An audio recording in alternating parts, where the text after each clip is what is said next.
All right, we are back. I spared you some of the sanding, kind of at a place where I like it. I'm not going for perfection because none of these points are perfect. They all have their own little. They all only have their own. I'll get this. This one's got, I mean, this is the G3 on the other side, right? So it's got its own little nodule at the end. It's not a perfect point. This one's a pretty sharp point, but they're all twisty and turny and gnarly. So I'll show you what this one is. Let me see if I can even get in close enough. You can see here, maybe you can see here. Let me get a little pointer.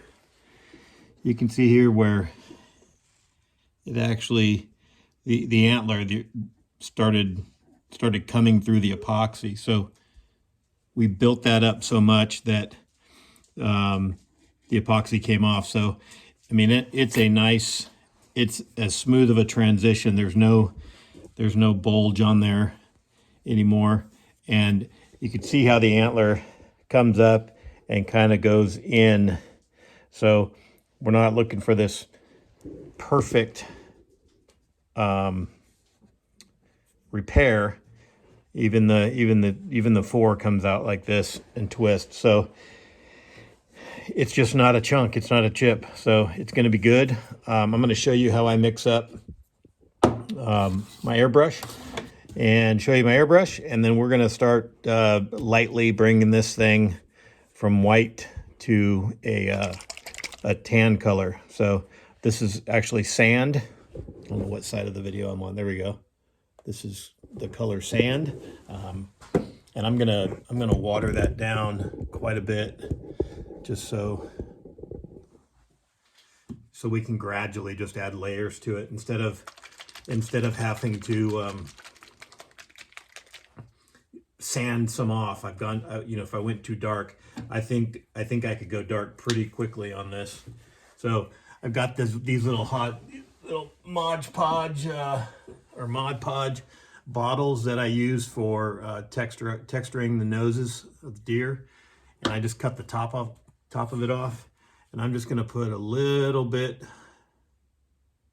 of tan in there, just a couple drops, and maybe a little bit more. I want some. Once I mix it up, I want to be able to layer. I don't know, maybe, I don't even know how many ounces, but we're going to mix this up. Probably not even an ounce. Throw a little bit of water in there for now. Get your handy stir stick. Just stir that up. And the airbrush gives you a lot more control opposed to the antler stain, which I was originally going to use, because the antler stain, it's dark. It goes on pretty dark, and yes, I could water that down, but the airbrush gives me more control. I can just barely spray it and see the color start taking shape. So there's our mix. I'm going to grab our airbrush, get this turned on.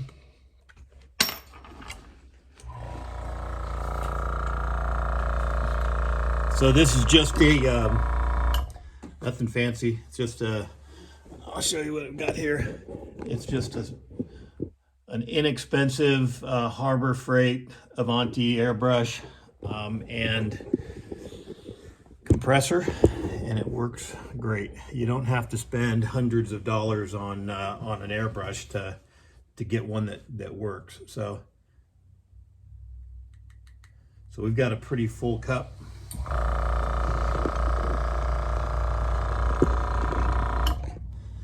I'll show you. I like to do a little test run on this guy. And you'll hear that airbrush in the background.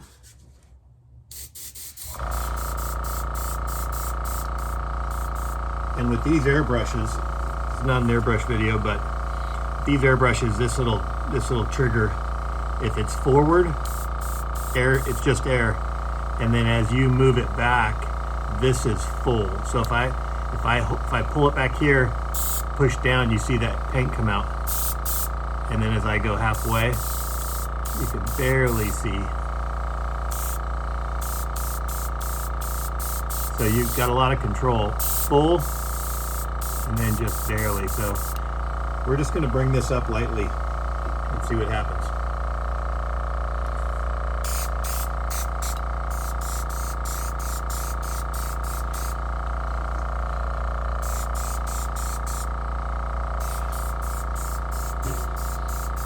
So two schools of thought.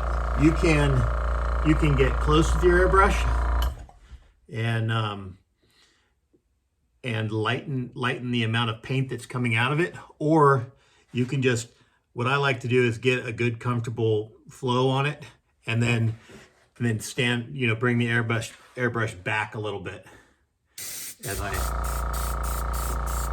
see paint start.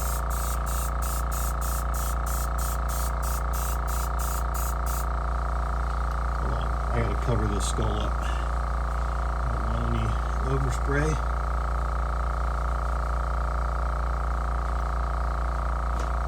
And it's going to be, it might not even be that noticeable, but I'm probably 6 to 8 inches away. And I'm just throwing a little bit of paint at it. Probably can't even see it on the video, but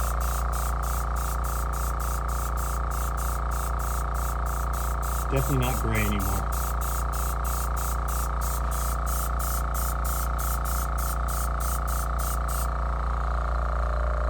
Get too crazy to it. It's going to be a process.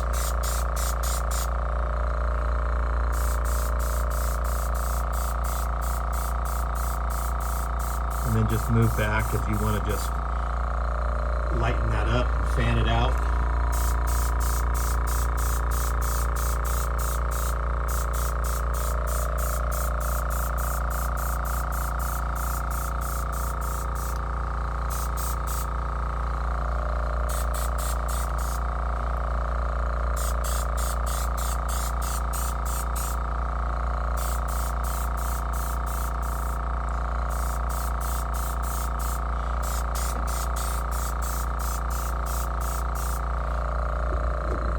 Try to get you in a little closer here. We on it? Nope. There we are.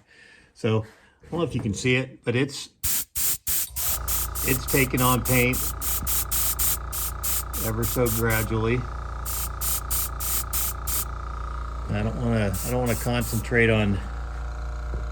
This is really fun to do when you're airbrushing and holding the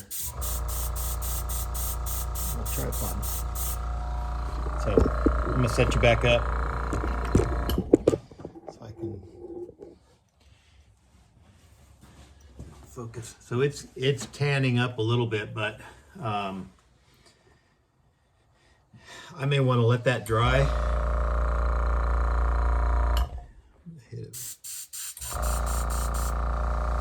It doesn't take long to dry. This stuff is airbrush because it's going on so light.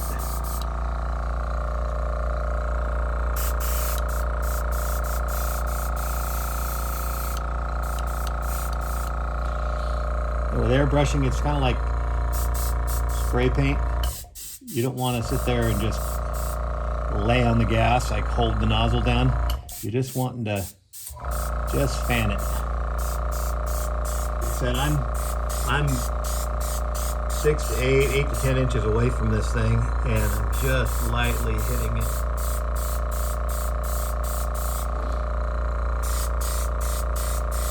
My objective today on this first coat is to, one, not get any runs where I'm overloading it in any one area, and just, like I said, just turning it from, you can tell I'm not left-handed, a complete moron left-handed.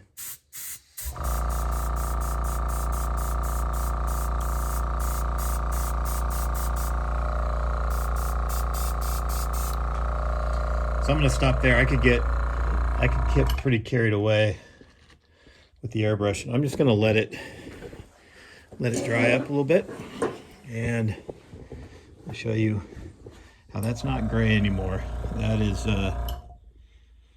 that's getting brown or getting tan. You can see it's not not too far off. And I think if it's not, I mean, if there's a ridge here still, I can still sand a lot of this. Sorry, dropped a little bit. I can still sand a lot of that transition and bring those horns up,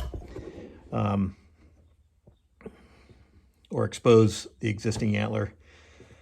And I might get a small little brush, a little paintbrush, and try to replicate some of this dirt or whatever it is as it comes up, just gradually. Nothing fancy, but every single, I mean, you could see all of this. I don't want that to be the only clear part. So take some of this and maybe just take a small paintbrush and just blend that in a little bit. Take some of those existing imperfections in the antler and just extend them up slightly, and then just duplicate that, because none of these antlers are completely clean. You see some antlers that have that are clean, but these are not. So any of this dark brown stuff and any of this stuff, I'm gonna bring that up into that too. But you can see it's a nice little contour. It's I mean, we all know that it's a repair, but hanging on the wall, you know, if that's the view, you're not gonna be able to tell unless you know it's there, is my hope. So we're gonna let this dry, and hopefully that helped a little bit. But and this thing just keeps cycling, so it keeps the same air pressure throughout. It's a cool little airbrush kit. I don't know, I think it was $100 for the whole thing. So it's not the best. You can buy really expensive ones, but you don't need to. I'm not making t-shirts or hats or anything, so this works great. So this is a cool little project, and it's definitely will test your patience, but just be patient with it. And like I said, you can do it yourself. It's completely doable.